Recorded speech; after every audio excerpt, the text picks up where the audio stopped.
with ancient people with stone tools or copper? Like, explain that away. They'd probably try, mate, because it already doesn't make sense. Their explanation for the construction of the pyramids being wooden sledges and stone chisels or whatever they say, it already doesn't make sense. It's already so ridiculous that I wouldn't even be surprised if they tried to explain away these. It'll discredit them, because the problem is, if it does indicate that the pyramid is something other than a tomb, I don't even see any evidence that the Great Pyramid at Giza, I mean, what's the evidence that was a tomb? I mean, I don't think they've ever found a body in there. No. It's just a chamber which they've called the King's Chamber. Right. I mean, I'm not an expert in ancient Egypt by any respect, but it's always baffled me that they're so determined that the pyramids are tombs just because some later pyramids have had, mummies and pharaohs and sarcophagi found inside them. But that doesn't mean anything, and that doesn't mean that they built it. That also could mean that the pharaoh decided that it was his and wanted to be buried inside of it, and it had existed for thousands of years before they ever even got there. And you find bodies in buildings today, and that doesn't mean the purpose of that building was to be a tomb. Right. It's just someone's buried there, so someone, as you say, it's a weird assumption. It's a very weird assumption. And did you ever read any Christopher Dunn, yeah. Christopher Dunn's work. I know a bit. I haven't read his book, but I know a bit about it. And it's interesting. I mean, he's like a serious guy, isn't he? He's like an engineer. Exactly. And he has quite serious theories that... He thinks it's a power plant. Yeah, which would be crazy, wouldn't it? Especially if you add into that the Graham Hancock's ideas and some of these other people's ideas that perhaps some of these structures are far older. Well, kind of Orion correlation and the Sphinx... Also, the fact that the deeper you go into the sand, the more sophisticated the building techniques are. Yeah. That gets weird. Like, larger stones. Like, what happened? The whole of, ancient Egypt and the Sahara Desert in general just doesn't make sense to me, because when you look at the Sahara Desert and the fact that it was green for 9,000 years, and then it stopped being green at precisely the time that we're told ancient Egypt emerged, well, that doesn't make sense. That defies how civilization works. Why would a civilization only emerge after the climate got worse? Right. That doesn't make sense at all. And so little research done in sub-Saharan Africa, where they've actually gone into the ground and done large-scale research of these immense areas. Nothing.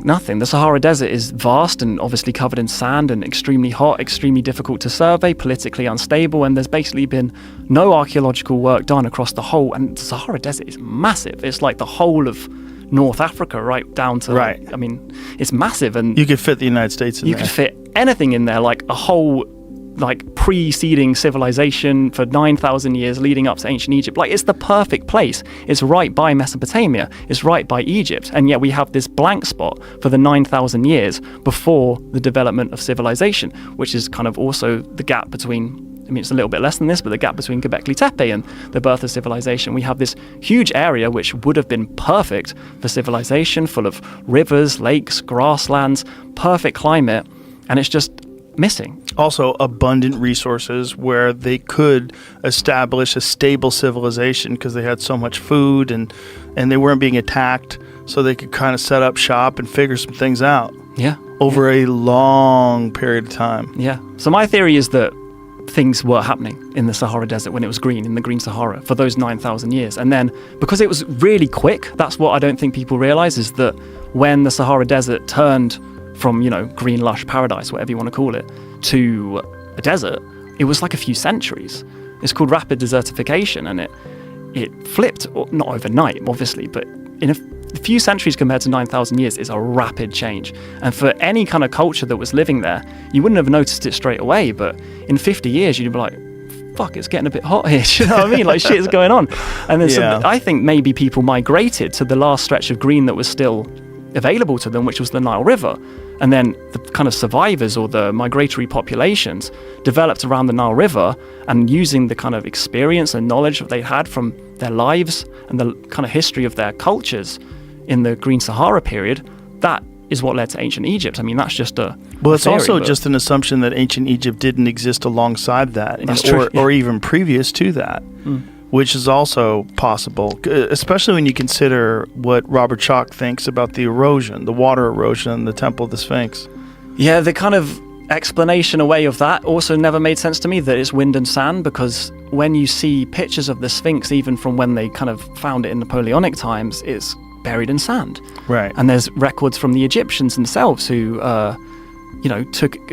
excavated it effectively because it was covered in sand. So if it quickly gets covered in sand, how could it be eroded by wind and sand if it doesn't take very long for it to, kind of get filled up with sand? Then how does wind and sand erosion even count? I've never seen anyone kind of explain that away. Well, it's the walls that are the most fascinating to me, because the deep fissures that clearly look like rainfall. It looks like something that water does over thousands of years. Yeah. And when you... Those whales that were the Valley of the Whales. It's just about, I don't know how many miles south, but it's south of Cairo. That's bonkers too. Yeah. That's crazy. They find whales. Hundreds of whales in the desert. That's so great. Look at that image. That's so nuts. That is so nuts. Some of them had teeth and toes. So crazy. So crazy. And then it makes you wonder, like, how did those bones survive? Like, why are they there? Like, how quickly did they die? How quickly did they get covered up by sediment that they could find them all these years later? Because that's the weird thing about fossils and bones in general, is that most of them you're never going to find because they get eaten, they deteriorate, they're gone. Like, it's very difficult to make a fossil. When you think about our, quote unquote fossil record, it's really weird because it's hard to make a fossil. Yeah. So we're dealing with a very small amount of beings that get turned into a fossil. And that is what we're using as our understanding of, like, life. Yeah.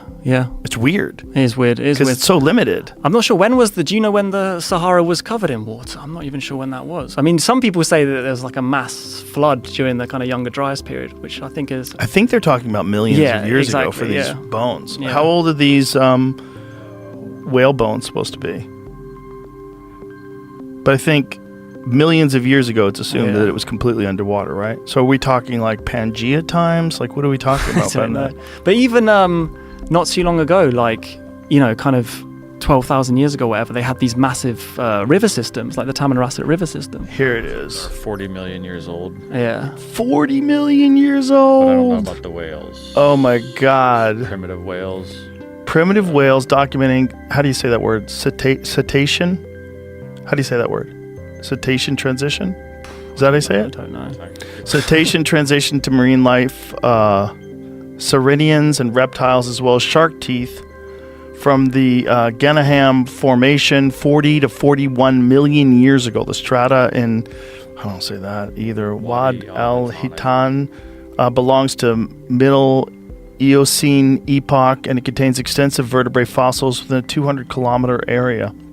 Fossils are present in high numbers and often show excellent quality of preservation. The most conspicuous fossils are skeletons and bones of whales and sea cows. What's a sea cow? I don't know, man. What's a manatee? You ever see the precursor to whales, like where whales came from? No, where did they come from? It was an ancient animal that was like almost like a hooved wolf. What, sea animal? No, you mean it was so they a were land animal. That's why they breathe air. Oh, of course, they're mammals, aren't they? Yeah. That's weird. It's super weird. It's super weird. It was some animal that supposedly lived on land, and it was real freaky looking, almost kind of like dog-like. Yeah. And that thing eventually became said, a whale. I just like swimming. I'm going to go back into the sea. And then one day it said, I'm never going back to the land. It's filled with assholes. I'm just going to live out here in the ocean, where all you have to contend with is sharks. This article calls it the god of death whale. Wow, that's what it looked like.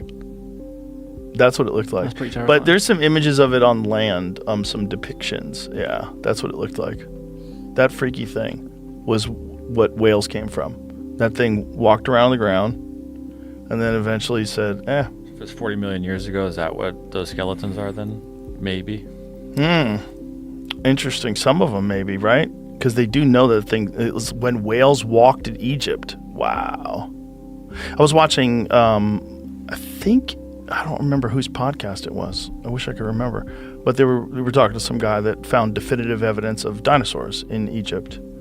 So if you go back far enough, there were dinosaurs living in that part of the world as well. What's that one image you just saw right there with the mouth open? Yeah, that one. That's crazy looking. Prehistoric whale ancestor. Look at that thing.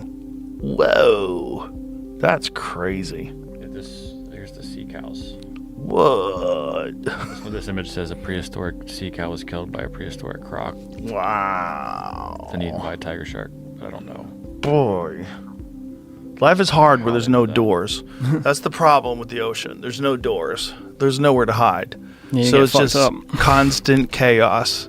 It is just constant things eating things in this 3D space where they can go up and down and side to side. And that's just nature, isn't it, man? Everyone's just killing everything else. And yes. We made it. But we figured out doors. We did. We figured out walls and doors, and that changed the game. But when did we do that, Joe? That's the question. That is the question. Because a lot of people would claim to think, and the kind of consensus always is, that we didn't do that until 12,000 years ago. We didn't settle down and form permanent communities until the Neolithic Revolution. And I think that's one of the major paradigms, if you like, that we have regarding our past that simply doesn't make sense in light of new evidence. And What is that evidence that they found of wood construction from far longer than they thought? Yeah, this is the Colombo structure, and this Yes. is something I talk about a lot in my videos because I think it's a crazy find, and I don't understand why it's not kicking up more of a fuss. Like, if I'm the guy that has to kick up the fuss about it, then I'll be that guy, because basically the idea has always been that humans were nomadic hunter-gatherers that moved with the seasons and lived in caves or just kind of walked around for all of our history until the Neolithic Revolution, the invention of agriculture 12,000 years ago. And no earlier than that did we ever settle down and live in permanent settlements.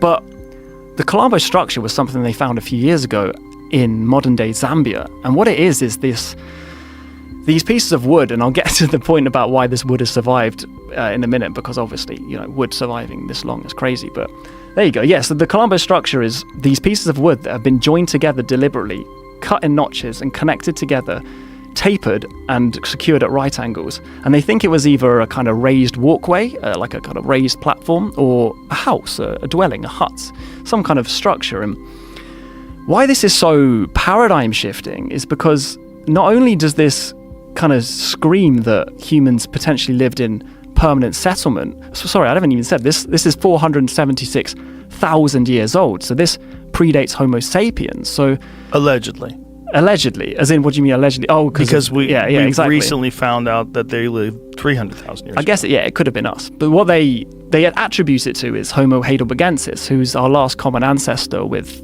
Neanderthals. So they're kind of the human species that came before Homo sapiens. So I guess you're right. It could have been Homo sapiens, and we're just not sure how old we are. But it's look at that. It's kind of attributed to Homo heidelbergensis. And the only reason this structure survived at all is because pretty soon after its construction, it must have fallen into a bog.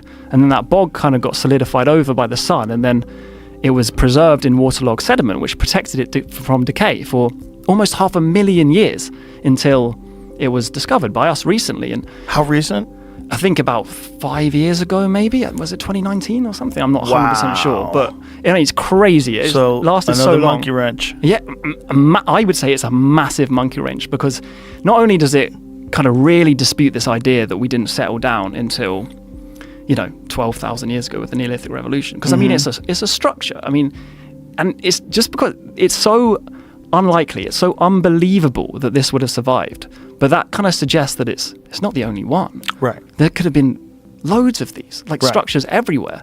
And but as you said, Manhattan. Yeah. Wouldn't exist in 100,000 years. So this is 476,000 years. Yeah, it's ridiculous. And it's just wood, which is less durable than all the other things that we were talking about. Yeah, and obviously people may be saying, well, look, clearly things survive. But this is an extreme edge case scenario where it's like so unbelievably unlikely that this wooden structure would kind of sink into a bog, and then that bog be, solidified over, and then it would stay in that preserved. Then that they would find it. And then they would find it, exactly, because, what are the chances? You have to go 476,000 years into the sediment. Yeah, exactly, because we don't dig that far and look for anything sophisticated, because we think, nothing happened back then. And then you find this, and it really suggests that humans were living in much more complex societies, and the fact that they had the cognitive capacity to plan, structurally engineer, and build a structure completely flies in the face of what we've always thought about ancient humans. Because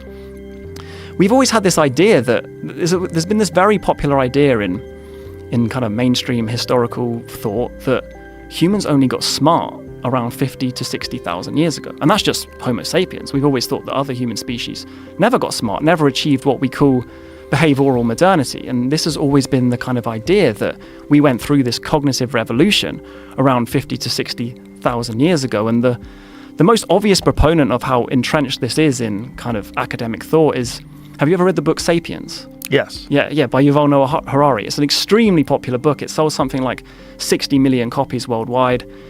By far the most popular book about prehistory and, the story of Homo sapiens ever written. And Sapiens didn't kind of do anything new. It didn't, I think Harari himself would admit this. It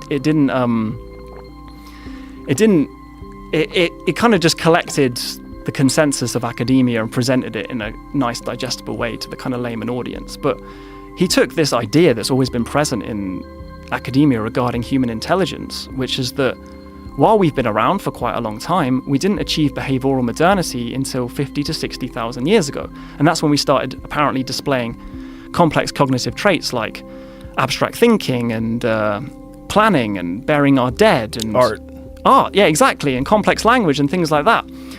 But this just completely flies in the face of that, because if we had the capability to plan, construct, and engineer a structure 476,000 years ago, that means, mainstream anthropology was off by over 400,000 years regarding the advent of intelligence and the advent of permanent living. And that's quite the error. 400,000 years. Exactly. So that kind of suggests they could be off by similar margins about other developmental claims, because I don't know, that's a big, big error. Well, it's also, when you think about the history of the Earth, there are times that we know that there's great bottlenecks that occurred because of some sort of a massive natural catastrophe, like the Toba volcano. Yeah. Right, the Toba volcano, which was 70,000 years ago? Was that what it was? Something like that, yeah. Brought people down to a few thousand survivors on Earth. Yeah, and there's loads of these bottlenecks. Yes. And you look at our kind of genetic history, and does that suggest that something happened? Right. Well, you're thinking about what evidence there is, and then you think about, there's no one left except a few thousand people 70,000 years ago. So it's possible that there's been this rise of some sort of a civilization and then massive catastrophe and a rebuilding. Just like if we're talking about the Younger Dryas, which is in this time period we're talking about, when you're dealing with 476,000 years ago, fairly recent, right? Very recent. Right. Yeah. And think about the 6,000 years it took for civilization to reemerge from that. Now you think of Toba, and you knock down the entire population of the planet to, what did they think it was? See if you can find out what the number was. I think it was very low. I think it was below 3,000 people on Earth. Yeah. On Earth. Yeah, just from one natural disaster. People. One massive supervolcano, which is, by the way, just like Yellowstone. Yeah. There's lots. It could all happen again. That motherfucker is bubbling, too. Here it is. Potentially, almost all of humanity, leaving around 3,000 to 10,000 humans left on the planet. That's crazy. Wow. And supervolcano isn't the only thing. There's so many others. What time period is this, Jamie? 74,000 years ago. So that's quite recent. Yeah. In terms of our story. Well, in terms of your theory that I thought was one of the most interesting ones that you brought up, that in your videos, you were talking about how anatomical humans, just based on what we've agreed to, based on what we found 300,000 years, like, what are the possibilities that there have been civilizations that emerged and were destroyed, and then there's no evidence of them? Yeah, because, aside from the preservation problem, which we kind of already talked about, when you get up to these massive timescales, very little's going to survive, especially when you think about what early humans were likely building with. Yes. Like, it's probably the things they could find in their environment, like wood, hide, plant remains. You'd have nothing left. Nothing. Just look at what we know about the Amazon now. Yeah. Because of LiDAR and because of, what is his name? Percy Fawcett. Because these people that made these journeys down there looking for these complex civilizations that at one point in time, now we know did exist there. Yeah. And just 100 years later, they called those people liars because they went back to the same place and there was nothing left. Yeah. And so that's always been, thought of as myth or pseudoscience, that it's kind of the most popular idea of lost civilizations was civilizations of the Amazon, and it was always dismissed. But well, here's what's really crazy. Have you seen Detroit? Have you seen the evidence of Detroit where trees are going through houses? And that's like 50 years, less. Yes, or if you look at Chernobyl, the kind of exclusion zone where no one lives, it's already like trees everywhere, and like nature is already taking root after less than half a century. Yeah, bizarre. And then 100,000 years. Like, seriously, what's going to be left? Very, very little. And then if you go 200,000 years, I mean, if anatomically modern humans, we've discovered them at 300,000 years, what if somebody digs one up that's 2 million years old? Then what do you do? then you got to go, oh boy. Well, and then there's also this thought that Neanderthals were stupid. They're kind of abandoning that now, too. They're thinking they had language, they had tools, they had society. They definitely did. There's so much evidence. And this kind of puts into the cognitive revolution argument, which is, that we were the only smart species. Like our name that we gave ourselves, Homo sapiens, literally means smart man. It's always been the idea that we're the smartest humans, and that's why we won. And to be fair, we did win. We did win. Win, whatever you want to call it. We might just be the most evil. Yeah, we might be the most evil, or we just might be the luckiest ones, Well, we're the weakest, so we probably had to be evil. It's true. We had to figure out weapons that would be able to defeat the Neanderthals, who had, by the way, larger brain capacities. I think they were just as intelligent as us, to be honest. That's nuts. Well, I mean, that's a claim that probably some people would dispute, but I think there's lots of evidence that they were very smart. And well, necessity is the mother of invention, right? And if you're physically weaker than these other things that are as intelligent as you and far stronger, like you gotta get devious. You gotta figure some stuff out. But like, did we even? I mean, maybe they got wiped out by something like disease, or did they even get wiped out? Because if you even look at the DNA of non-African humans, it's something like 20% in some populations is Neanderthal. So yes. They're kind of still here. Well, they just sort of interbred. Yeah. Which is also weird because most species can't breed with other species. Yeah. Just, But we're very closely related to Neanderthals. Yeah. It's weird. The whole history of humans is weird, and for academics to deny this possibility to me seems so short-sighted. I know. It will change. Silly. I think we're on the brink of quite a